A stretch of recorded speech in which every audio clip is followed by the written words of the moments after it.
como eu já te falei, eu nasci em Caruaru Sim. e morei até meus 13 anos lá. Meu pai era funcionário público, aí meu pai se mudou para lá e a gente nasceu, eu e meus irmãos nascemos todos em Caruaru. Então até 13 E anos tu morava lá. 13 anos. Aí depois vim para Recife. Aí fui morar no bairro da Torre. Sim. Aí Que, conheceu já a galera. não, aí que tinha esse pessoal, mas eu não conhecia eles. Eles moravam a 100 metros da minha casa, mas eu não conhecia, porque a gente lá tinha duas facções, tinha o lado de cá e tinha o lado de cá, né?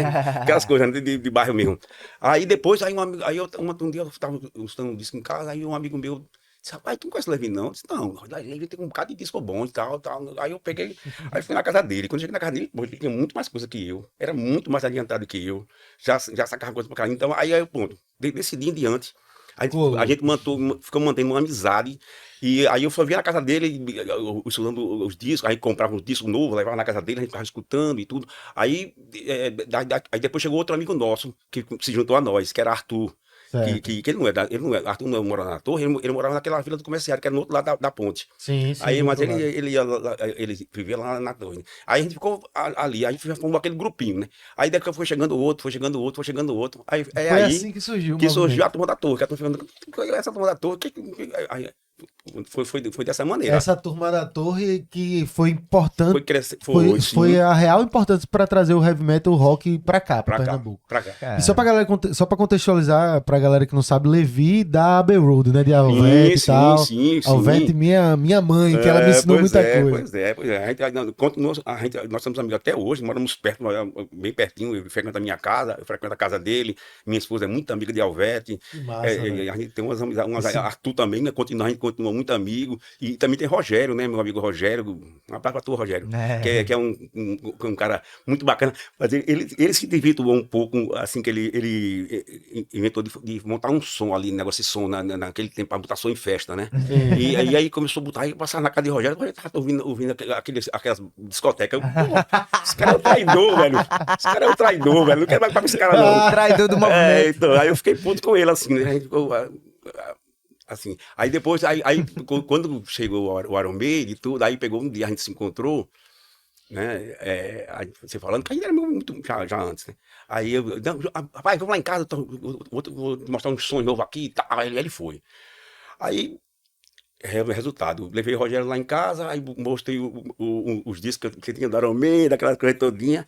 Aí Rogério começou a comprar os discos. Comprar? Voltou a comprar os discos. Daqui a pouco eu cheguei na casa dele e ele tava com mais isso que eu já. Eu disse, meu, como é que ele pode?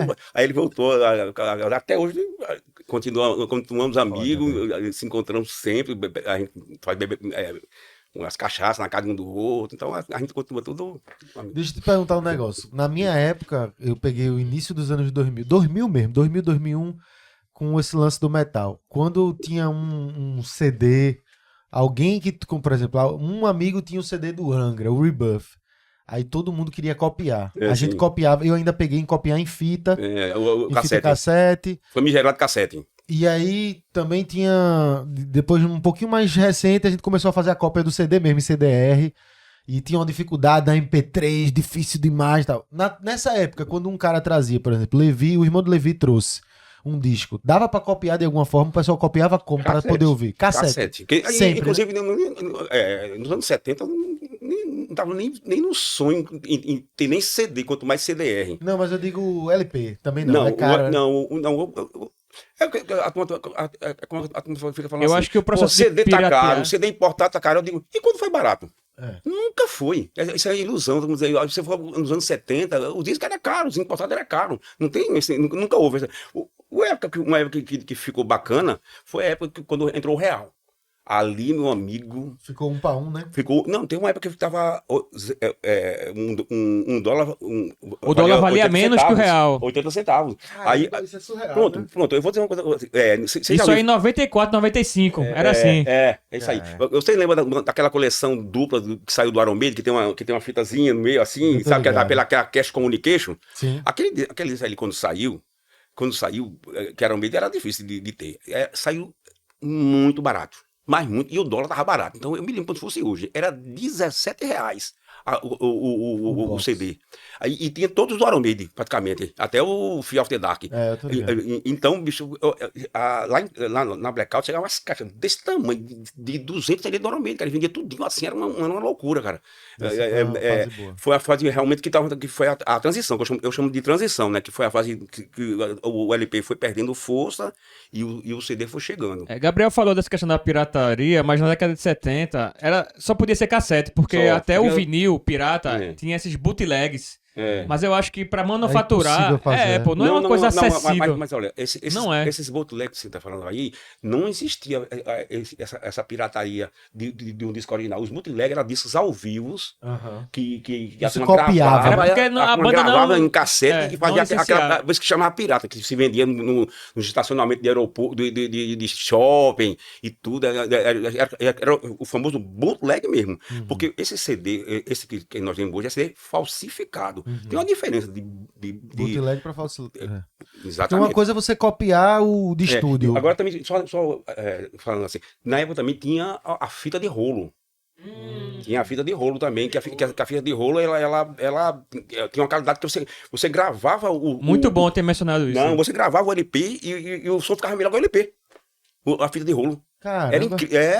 Tem gente que usa até hoje, rapaz. Agora explica pra Gabriel onde é que tu reproduzia essa fita de rolo, qual era o rolê. Era um bicho técnico desse tamanho aqui. Desse tamanho. Eu nunca tive um desse, porque eu nunca gostei de fita cassete, cara. O meu negócio era ter o LP. Se eu não pudesse ter o original, eu preferia não ter. Eu sempre tive esses pensamentos. Colecionador mesmo. Não, até hoje eu sou assim, olha, você vê, quando os discos são lançados, o Judas Priest saiu, o novo disco, aí bota na net, John, o disco dá assim, não, só vou escutar quando chegar o disco. Eu ainda tenho, eu ainda tenho essa, sabe? É bom pra não perder aquela magia do CD. ainda É tem tão essas bom, coisas velho. comigo, Você é. pegar, ver o encarte, olhar, cheirar aquele cheirinho. Eu só sei escutar CD com encarte na mão. Eu não sei escutar um negócio, fica faltando alguma coisa. Entendeu? E hoje em dia também eu escuto o CD com o celular de perto. Eu vou no Google lá, aí olha, fala sobre aquele disco ali, aí tem umas dicas legais. Né? Também essa semana eu estava ouvindo o Van Halen Diverdal, e aí fui ver lá e estava dizendo que aquele Diverdal, aquela é uma bandeira, né? Que quando tem mais reguladores estão à procura de alguma coisa ali, aí eles botam aquelas bandeiras ao redor do coisa, que é da verdade. Que massa. Sabia, não. Mergulhadores, né? Da verdade. Ô, João, já que a gente tá Vamos falando aí. continuar na torre, porque tem muita história. Tá, então. O que eu ia dizer era isso. Trouxe aí, começou o movimento ali na torre. Os caras tudo amigo até hoje. Sim. Bicho- Eu tô falando de Levi, e de Arthur e de Rogério, mas tinha muitos. Tinha muito. Muitos, Luiz Carlos. E tinha aqueles que era colecionador mesmo, e tinha aqueles que eram aqueles apreciadores, que a gente fazia até umas peladas lá onde hoje é o Atacadão dos Presentes, ali era tinha um treta, terminal né? de ônibus. Era um terminal de ônibus, de Remédios. Sim. E tinha um monte de barraca, que era da época que a fábrica da torre funcionava. Sim. Aí tem um cara lá chamado Beto, que tinha uma radiola Grundig, que tinha um som retado, bicho. Aí a gente ia pra lá da fila, ficava jogando pelada na frente e escutando a CDC, me lembro demais. Rock and roll da mente, o cara, aquele som assim, lembro demais. É muito Jogando bom, bola e ouvindo jogando esse bola e isso foda. metal, cara. Já Foda, isso nos anos 70. Uma coisa que tu falou da torre é que tu me contou e eu fiquei encantado com essa história. É que a torre foi um polo do metal, né? Por Sim. vocês e também por ser uma zona, vamos dizer assim, uma zona industrial, assim, tinha uma galera. Porque por mais que não fosse no Porto, mas tinha a fábrica que tu falou que era onde é o Carrefour. É. Fala um pouco disso aí. No Carrefour era uma fábrica mesmo? Qual era a fábrica lá? É o seguinte, quando eu fui morar na torre, ali era uma fábrica da torre, tinha uma fábrica, um Cotonifício Torre, chamava, Cotonifício Torre, que tá lá até hoje, né? Que foi o Boanorte, que tá lá até hoje. Sim, Então o prédio do Boanorte. vai virar um parque, e estamos falando disso lá, né? Yeah. Vai virar um parque e edifícios, né? Residencial, então estamos falando aí. Aquele ali tem que fazer alguma coisa bacana ali, que aquele ali tá jogado e aquele ali aquele tem que ser um pulmão para Recife, cara, que aquele ali é muito bacana, né? E aí essa fábrica da torre tinha 5 mil funcionários, cara. 5 funcionários. Aquela região dali todinha era tudo casas Dos dos funcionários. E a fábrica da torre era onde é o Carrefour. A fábrica da torre Não, Era um- a fábrica da Torre é onde é O Atacadão. não, na frente do Atacadão, onde, aquele, onde é o Banó, onde era o antigo, Onde era o Bonorte que mesmo? tá fechado hoje, que Ah, sim, sim. tá abandonado lá. Sim, Aquele sim. tá em litígio familiar, que Tá. o dono morreu, né? O dono morreu. E onde era onde hoje é o Atacadão dos Presentes, ali era a fábrica, a loja da fábrica a casa dos chefões da torre, da fábrica, que as casas eram bacanas. A casa dos Do chefão, aqueles caras que eram mais tadoados na frente, né? E no Carrefour? E o Carrefour era outra fábrica, era outro contornifício que se chama Capibaribe. Entendeu? Que tinha clube lá, tinha tudo. Até hoje tem um conjunto que tocava lá dentro desse lugar, porque todo ano tem uma festa das pessoas antigas da torre, que é para se reencontrar. E quem toca lá é esse mesmo conjunto, é Renato Souza Buquerque, Defib, é assim, todo ano tem. É o segundo domingo de dezembro, todo ano tô lá. Todo ano tô lá. A gente vê cada figura, gente que era o que eu sou hoje. Que eu era adolescente, e hoje tá um velho, caramba, assim e tal. Não, tá, vamos, vai. Então, assim, é muito bom, cara. É muito bom você viver seus antepassados. Mas também tem também, se terminar sobre o assunto, tem também o lado do Café Petinho, que era outra fábrica grande, que funcionou por muitos anos, onde foi a Fan House, que hoje se eu não me engano, hoje é um negócio de ginástica lá. Ali na Rua Real da Torre. Sim, então a Torre era um bairro industrial. Ali é conhecido, hoje é Selfit que tá lá. A Torre era um bairro industrial. Era um pessoal de classe baixa, alta, os funcionários da Torre, e tinha muito roqueiro. E eu já vi uma reportagem outro dia de um jornalista ligando o heavy metal, o rock em si, às cidades que são industriais, Eu ia como perguntar se ia Birmingham. ter uma relação. Falou de Birmingham, que é a terra do Sabá, do Judas Priest, da própria Londres também, né, que portuária, que tem aquelas coisas todas. Então, assim, tem uma ligação, assim. Eu não estou provando nada, não estou falando Mas tem a pessoas ver, que disseram. Mas eu acredito que sim, porque, por exemplo, o bairro da Torre é muito roqueiro, cara. Muito roqueiro, É o bairro mas mais era roqueiro muito da mesmo, gente, né? hein? É o bairro mais roqueiro da gente, né? Que eu saiba Eu também acho. Que eu saiba é. Interessante, velho. Interessante demais. Então, tu acha que pelo fato de também ser essa zona industrial, tem muita gente, tem gente de fora também que vinha trabalhar. Aí isso faz com que fique aquela globalização por trás de gente. Mora na minha rua uns americanos que vieram pra cá pra Pronto, trabalhar. Eles Americano Aí tem uma mesmo. troca de cultura Americano, grande, agora né? só que ele foi esquecendo no Brasil, ele ficou falando português, tudo. Sim, sim. Aí passou-se um tempo, ele saiu da fábrica e voltaram para os Estados Unidos. Aí nunca mais tem notícia dele. Mas ele tinha disco pra caramba. Os primos dele lá dos Estados Unidos mandavam disco pra eles e tudo. Então eles tiveram essa participação também na Torre. Tu falou até da Fan House, né? Que era. A Fan House é onde era o Café Petinho. Ah, tá. Entendeu? Era lá, E sem contar a fábrica de aguardente de Manjopina, que também tinha seus funcionários.